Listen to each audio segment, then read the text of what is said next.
அனைவருக்கும் வணக்கம்.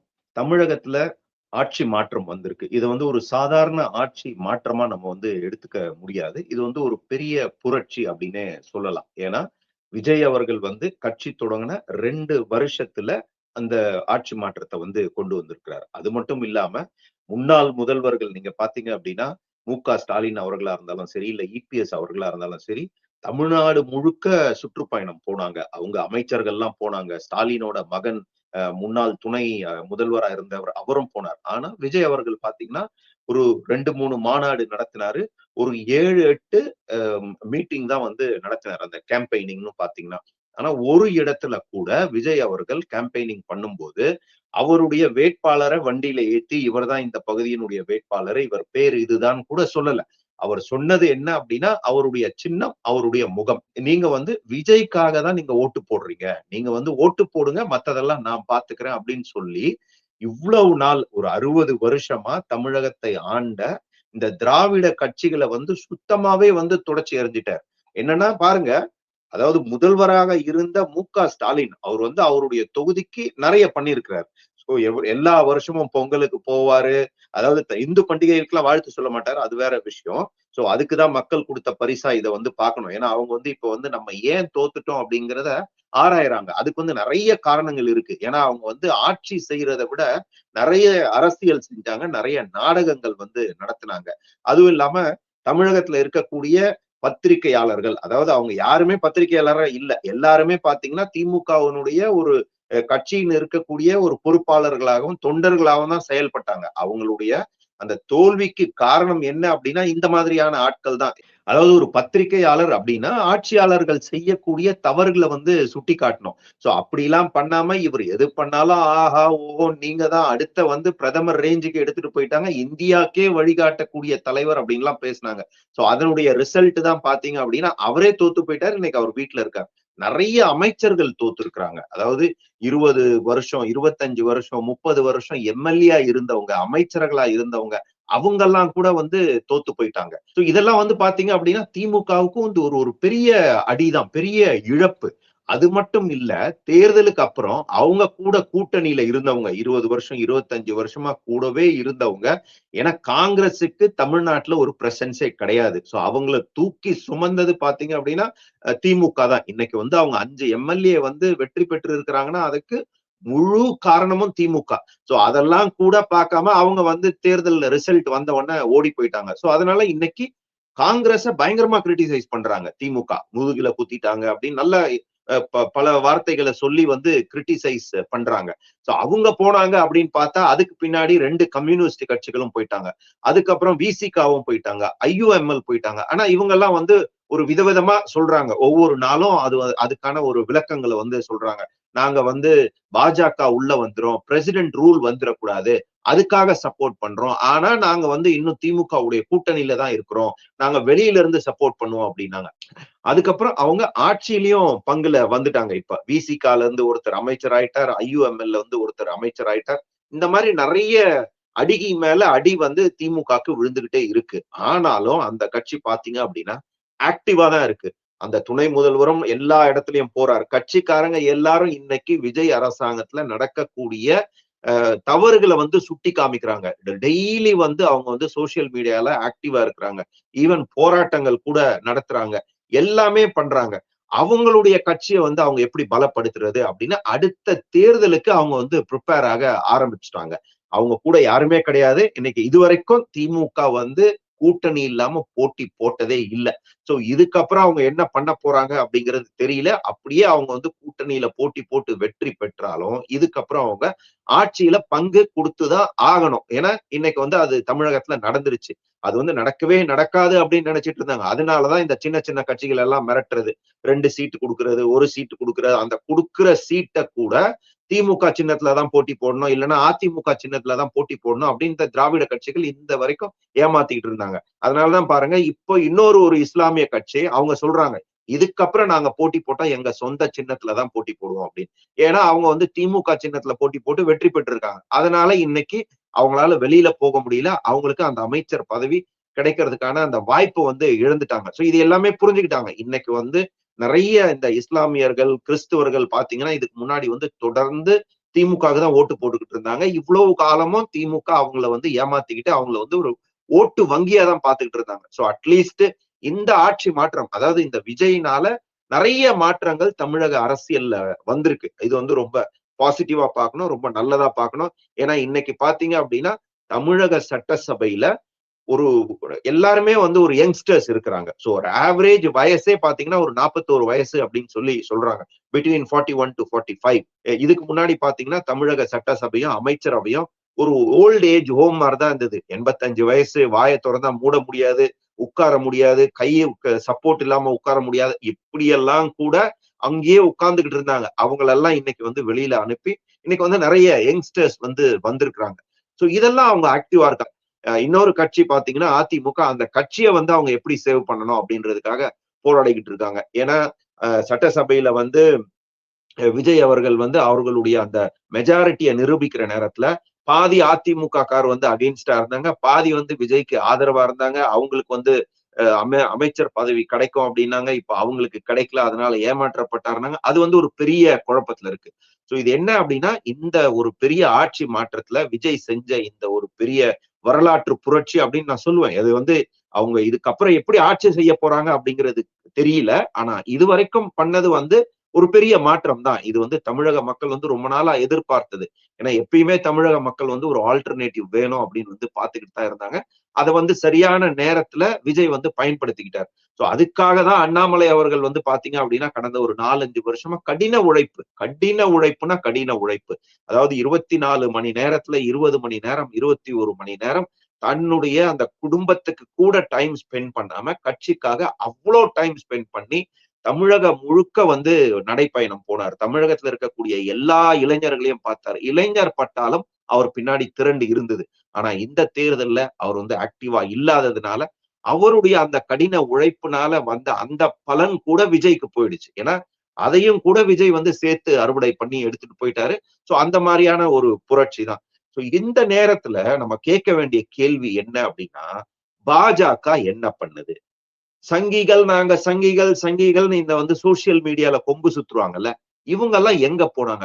அதாவது என்னைக்கு அந்த எலெக்ஷன் ரிசல்ட் வந்ததோ அதுக்கப்புறம் வந்து இவங்க யாரையுமே காணோம். எல்லாருமே சைலண்ட் மோட்ல போயிட்டாங்க. நிறைய பிரச்சனைகள் இருக்கு. இந்த கடந்த 10-15 நாட்களிலேயே இப்ப இருக்கக்கூடிய அரசாங்கத்தை விமர்சிக்கக்கூடிய, எதிர்த்து போராடக்கூடிய நிறைய பிரச்சனைகள் இருக்கு. ஏன்னா ஒரு 2 அமைச்சர்கள் வந்து பிராமண சமுதாயம், அத வந்து எவ்வளவு பேர் வந்து கிரிட்டிசைஸ் பண்றாங்க. அதுக்கு ஒருத்தன் கூட இன்னைக்கு வரைக்கும் வாயே துறக்க, ஏன் பிராமணரா இருந்தா அவர் வரக்கூடாதா? அதாவது அதாவது நாங்க வந்து ஜாதி இல்லாத சமூக நீதி ஆட்சி நடத்துறோம்னு சொல்றாங்க. அப்புறம் அதுல எதுக்கு நீங்க ஜாதிய பார்க்கணும்? அவன் எந்த சமயமா இருந்துட்டு போறான்.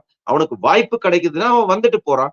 ஆனா நீங்க பாருங்க, ஒரு 7, 8 தலித் அமைச்சர்கள் வந்திருக்கிறாங்க அப்படிங்கறது அதை மட்டும் பெருமையா பேசுறாங்க.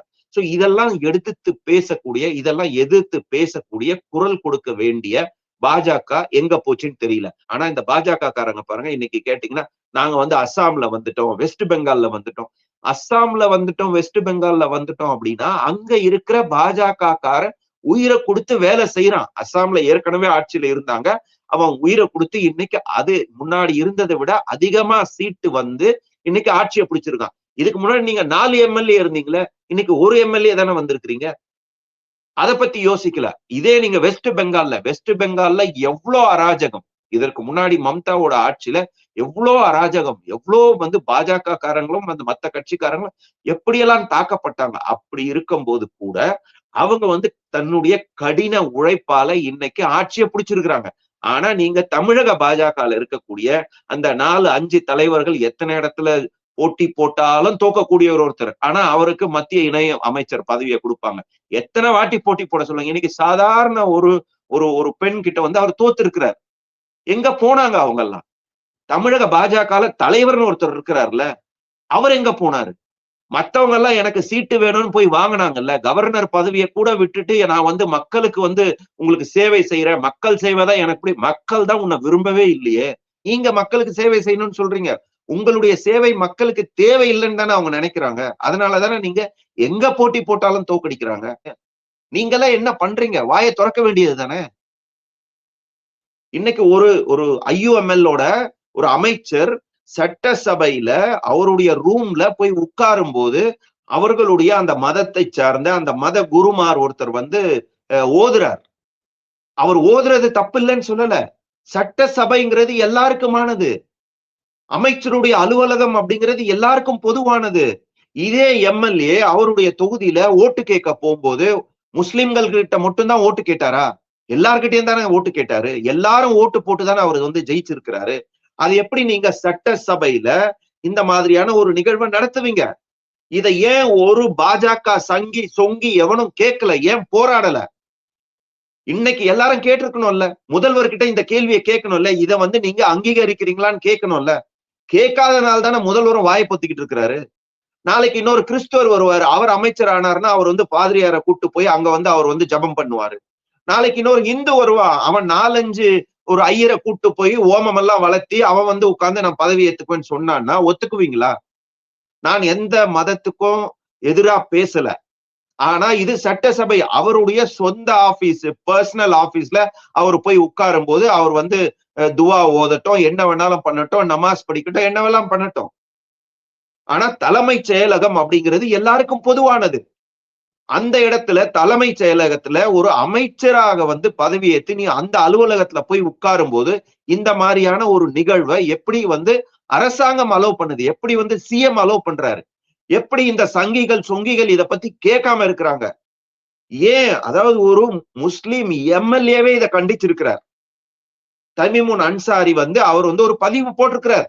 இதை வந்து ஏத்துக்கொள்ள முடியாது, இது பண்ணக்கூடாது. நான் ஓட்டு கேட்க போகும்போது எல்லார்கிட்டயும் தான் கேட்கிறேன். இதை எப்படி பண்ணலாம்? இது வந்து மத்தவங்களை இதே மாதிரி பண்ணா ஏத்துக்குவீங்களான்னு கேள்வி கேட்கிறார். ஒரு முஸ்லிம் எம்எல்ஏ கேள்வி கேட்கிறார். இதை ஏன் மத்தவங்க கேட்க மாட்டேங்கிறாங்க? திமுகல நிறைய பேர் இதை அப்செக்ட் பண்ணிருக்கிறாங்க. பாஜக இந்துத்துவா இந்துத்துவா இந்துத்துவா எங்கேயாவது ஒரு இடத்துல விளக்கேத்தலன்னா போய் நீங்க போராடுறீங்கல்ல. தமிழ்நாட்டுல உங்களுடைய இந்த இந்துத்துவா வந்து கையில எடுத்தா நீங்க வந்து அரசியலே பண்ண முடியாது. தமிழக மக்கள் வந்து ரொம்ப தெளிவா இருக்கிறாங்க. அதனால மக்களுக்கு என்ன வேணும், எங்க தவறு நடக்குதுன்னு அதை கேளுங்க. இப்ப எல்லாத்துக்கும் என்ன சொல்றாங்க தெரியுமா இந்த சங்கிகள்? அண்ணாமலைக்காக நாங்க வெயிட் பண்ணிக்கிட்டு இருக்கிறோம். ஏண்டா அண்ணாமலை தான் இப்ப வந்து அந்த கட்சியினுடைய தலைவரே கிடையாது. அவர் சாதாரண தொண்டர். உங்க மாதிரி ஒரு தொண்டர். நீங்கெல்லாம் தொண்டர் இல்லையா? உங்களுக்கெல்லாம் அறிவு இல்லையா? நீங்கெல்லாம் உங்க சங்கிகள்லாம் நீங்கெல்லாம் போராட மாட்டீங்களா? உங்களுக்கெல்லாம் யோசிக்கிறதுக்கான மூளை இல்லையா? இப்பயும் தானே உங்களுக்கு தலைவர் இருக்காரு. தலைவர் மாற்றப்படலையே. இருக்கக்கூடிய தலைவர் ஏன் பேசல? இருக்கக்கூடிய தலைவர் ஏன் போராடல? நாங்க வந்து போட்டி போடணும், நாங்க வந்து மக்களுக்கு சேவை செய்யணும், 4 பேர் 5 பேர் போட்டி போட்டு போராடி சீட்டு வாங்குனீங்கல்ல, அவங்க எல்லாம் ஏன் வாயை திறக்கல? எல்லாரும் அமைதியா தானே இருக்கிறாங்க. அதாவது இந்த சங்கிகள் வந்து கட்சிக்காக போராடுறது இல்ல. அதாவது திமுக கிட்ட இருந்து நீங்க வந்து கத்துக்கணும். அவன் என்னதான் தோல்வி அடைஞ்சாலும் திமுக காரன் கடைசி வரையும் திமுக காரனா இருப்பான். இன்னைக்கும் அவன் போராடுறான் பாருங்க. அடுத்த தேர்தலுக்குள்ள அவன் வந்து ரெடி ஆகி வந்துருவான். ஆனா இவங்க ஒரு வாட்டி தோத்து போயிட்டான்னா, ஏன்னா இதுக்கு முன்னாடி அப்படித்தானே இருந்தது. எவனுமே நான் பாஜக காரன் சொல்றதுக்கு அசிங்கப்படுவான். பாஜகக்கு ஓட்டு போட்டேன்னு சொல்றதுக்கே பயப்படுவான். அதையெல்லாம் மாத்துனதுதான் அண்ணாமலை. வந்து 4 வருஷம் 5 வருஷம் அந்த அளவுக்கு கடுமையா போராடி பாஜகல இளைஞர்களை கூட்டிட்டு வந்தாரு. பாஜக காரன் பெருமையா சொல்ல வச்சாரு. நான் அவனே பாஜகன்னு தன்னுடைய கார்ல கொடிய போட வச்சார். இதெல்லாம் வந்து ஒரு தனி மனிதனுடைய கடின உழைப்பு. இதே சங்கிகள், இதே பாஜக கார எத்தனை பேர் வந்து பாஜக வந்து அண்ணாமலையை ஒதுக்கி வைக்கிறது, மத்திய பாஜக அண்ணாமலையை ஒதுக்கி விட்டது, அண்ணாமலை இதை பண்ணிட்டார், அண்ணாமலை அதை பண்ணிட்டாரு சொன்னீங்க தானே எலெக்ஷனுக்கு முன்னாடி. இப்ப ஏன் பாஜகக்கு அண்ணாமலை தான் வரணும் அது வரைக்கும் வெயிட் பண்ணிட்டு இருக்காங்களா? அண்ணாமலையே வரலன்னா என்ன பண்ணுவீங்க? தமிழக பாஜக அலுவலகத்தை மூடிட்டு போயிடுவீங்களா? தமிழக பாஜக நீங்க மீண்டும் உங்களுடைய பிரசன்ஸை காமிக்கணும், நீங்க திருப்பி தேர்தல்ல போட்டி போடணும், தேர்தல்ல போட்டி போட்டு வெற்றி பெறணும் அப்படின்னு நினைச்சா ஒவ்வொரு பாஜக காரனும் பொறுப்போட நடந்துக்கணும். எவ்வளவு வாய்ப்பு இந்த 15-20 நாட்கள்ல எவ்வளவு வாய்ப்பு இருந்தது? நீங்க வந்து உங்களுடைய குரலை எழுப்பக்கூடிய போராட்டக்கூடிய எவ்வளவு வாய்ப்பு இருந்தது? இன்னொரு விசிக அமைச்சரா பொறுப்பேற்று இருக்கிறவர் மேல கொலை குற்றம் இருக்கு, அவர் வந்து ஜாமீன்ல இருக்கிறாருன்னு பாஜக இருக்கிற ஒரே ஒரு தலைவர் வந்து பேசுறாரு. ஏன் அந்த ஒருத்தருக்கு மட்டும் தான் தெரியுமா அது? ஓகே, அப்படியே பேசிட்டார். அது உண்மையா இருந்தா பாஜக வழக்கறிஞர் அணின்னு இல்லையா உங்களுக்கு? ஏன் நீங்க கேஸ போடல? ஓகே, அந்த கேஸ்ல நீங்க வந்து வெற்றி பெறறீங்க இல்ல, அட்லீஸ்ட் ஒரு அப்ஜெக்ஷன் மக்களுக்கு தெரியட்டமே இந்த மாதிரி ஒருத்தர் வந்து இன்னைக்கு அமைச்சரா வந்திருக்கிறாருன்னு. இதே விசிகா என்ன சொன்னாங்க? விஜய் அவர்கள் பிஜேபியோட பி டீம், ஆர்எஸ்எஸ் கைப்பிள்ளை அப்படின்னாங்க. இன்னைக்கு பிஜேபியினுடைய பி டீமா இருந்த அதே விஜய், ஆர்எஸ்எஸ் கைப்பிள்ளையா இருந்த அதே விஜய் அவர்களுடைய அரசாங்கத்துல இன்னைக்கு அவங்க போய் அமைச்சரா போயிருக்கிறாங்கல்ல, அந்த அமைச்சர் மேலேயும் ஒரு குற்றச்சாட்டு இருக்குன்னு சொல்றாங்க. இதை ஏன் பேச மாட்டேங்கிறாங்க? அதாவது யாராவது ஒருத்தர் வேணும் இவங்களுக்கு. இதுதான் வந்து பாத்தீங்கன்னா திராவிட கட்சிகள் நடக்கிறது இல்ல. அவன் வந்து அவனுடைய தலைவனை மட்டுமே பார்த்திருக்கிறது இல்ல. ஏன்னா அவன் ஒவ்வொரு தொண்டனுக்கும் அந்த கட்சிக்கு மேல ஒரு பாசம் இருக்கு. அந்த உணர்ச்சி பிணைப்பு இருக்கு. அந்த உணர்ச்சி பிணைப்பும் பாசமும் இல்லாத வரைக்கும் தமிழகத்துல பாஜக நிச்சயமா வந்து வெற்றி பெறதே கஷ்டம். நீங்க வந்து ஆட்சியை பிடிக்கிறத பத்தி எல்லாம் பேசிக்கிட்டு இருக்கீங்க. ஃபர்ஸ்ட் ஒரு 10 எம்எல்ஏ வின் பண்றது எப்படின்னு பாருங்க. 4 எம்எல்ஏ இருந்தது இன்னைக்கு 1 எம்எல்ஏ ஆயிடுச்சு. அந்த 1 எம்எல்ஏ கூட நான் நினைக்கிறேன் அவருடைய சொந்த செல்வாக்கால தான் வந்து ஜெயிச்சிருப்பாரு. நிச்சயமா வந்து பாஜகவினுடைய இன்ஃபுளுயன்ஸ்னால ஜெயிச்சிருக்கிறதுக்கான வாய்ப்பு இல்லை அப்படின்னு தான் நினைக்கிறேன். அப்படி இருந்தா நிறைய தலைவர்கள் வந்து ஜெயிச்சிருக்கணுமே. இதுக்கு முன்னாடி அரசியல் இருந்த தலைவர்கள் தானே. எல்லாம் சொன்னீங்க தானே, இந்த தலைவர் வந்துட்டாரு, இவருக்கு எல்லாமே தெரியும். இவர் அந்த கட்சியோட நல்லா பேசுவார். அங்க வந்து நல்லா கூட்டணி நல்லா அமைப்பார். நல்லா டீல் போடுவார். இதே வாய் தானே பேசுச்சு இந்த பாஜக தொண்டர்கள். இன்னைக்கு அதே தொண்டர்கள், அதே சங்கிகள் எல்லாம் சொங்கியாயி உட்கார்ந்து இருக்கிறாங்க. எல்லாரும் அண்ணாமலை வருவார், அண்ணாமலை வருவார்னு வெயிட் பண்ணிக்கிட்டு இருக்காங்க. இது அண்ணாமலை வந்தாலும் சரி, முதல்ல வந்து ஒரே ஒரு தலைவருக்கு பின்னாடி போறத விடுங்க. கட்சிக்கு வந்து உங்களுக்கு ஒரு பிணைப்பு இருக்கணும். கட்சியோட நீங்க வந்து கட்சிக்காக போராடணும். அந்த போராட்ட குணம் இல்ல அப்படின்னா தமிழகத்துல பாஜக நிச்சயமா வந்து வெற்றி பெறதும் கஷ்டம். சோ இது வந்து இன்னைக்கு வந்து 11 முன்னாடி வந்து பாத்தீங்கன்னா நோட்டாவோட போட்டி போட்டுட்டு இருந்தாங்க. 2%, 3%. அப்புறம் அதை வந்து ஒரு 11, 12% எடுத்துட்டு வந்து விட்டார் அண்ணாமலை. இன்னைக்கு திரும்பி 3% போயிட்டாங்க. ஆனா பாஜக காரன் வந்து திமுக காரன் மாதிரி, திராவிட கட்சிகள் மாதிரி கட்சியோட ஒரு பிணைப்போட இருந்து போராட்ட குணத்தோட செயல்படல அப்படின்னா தமிழகத்துல பாஜக துடைத்து எறியப்படும். நன்றி.